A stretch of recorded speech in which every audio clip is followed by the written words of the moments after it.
My name is Dr. Nathan Kleczewski. I am a plant pathology and entomology specialist and technical agronomist for Growmark Member Resources. Today I want to talk to you a little bit about what sorts of corn diseases we've seen across the state of Illinois and why we may be seeing certain diseases in certain areas and not others. This season, as we know, Illinois is a very north to south state, so the environments that we experience are very different when we're talking about being up north versus down south. In the south part of the state, it's actually been fairly normal in terms of disease pressure this year, maybe a little lighter than normal. A little bit of southern rust coming on late, but not necessarily limiting yields. Some areas that had adequate moisture, we're seeing the typical residue-borne diseases such as gray leaf spot and northern corn leaf blight showing up. But again, I think the biggest problem we had in the southern parts of the state is just temperature, getting things in on time, and then having good grain fill during that season.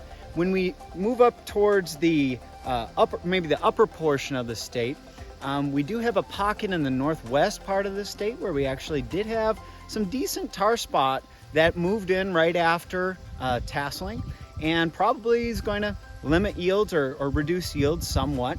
The reason tar spot ended up being a problem, or at least showing up in that part of the state and not the other parts of the state, is simply due to the weather patterns that occurred during the season. So a little cooler, caught more rains up there, more tar spot, more foliar diseases in general as well. I think if we're looking at what diseases you probably are observing most frequently this year, I'd say northern corn leaf blight was pretty good in those areas where you had a susceptible hybrid, and gray leaf spot again is another winner for us in Illinois this season.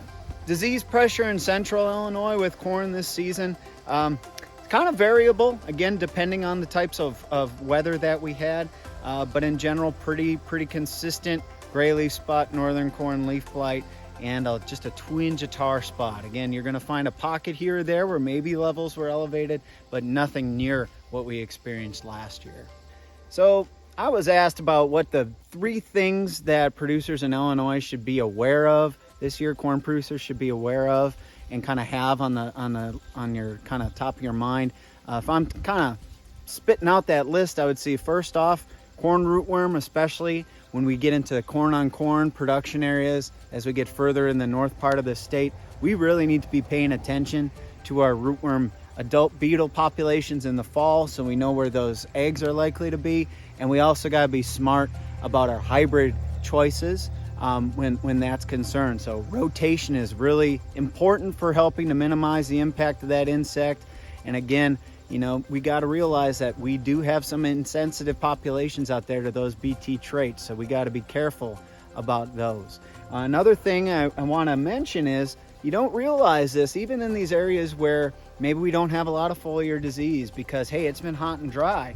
We still need to be aware of stalk rots this year. So you need to be out in your fields checking standability. I always tell people 1 site per every 10 to 15 acres of field. Do the push test, or you're just kind of pushing it. And if you average about 10 to 15% of those plants at R5 at black layer falling over and not bouncing back, you want to be putting those on your list for early harvest. We forget that drought actually can cause that plant to start scavenging those carbohydrates from the root and the stalk. Makes it really easy for those stalk rotting fungi to get in there and turn your stalks into hollow tubes. And the third thing to be aware of, especially if you're further south in the state, is we do seem to have a lot more earworm pressure than we would expect. And some of those BT traits that have been effective in the past, they're just not holding up the way they used to. So we're going to have to be paying attention to that a little bit, making sure we're using some of these newer traits that are effective against earworm.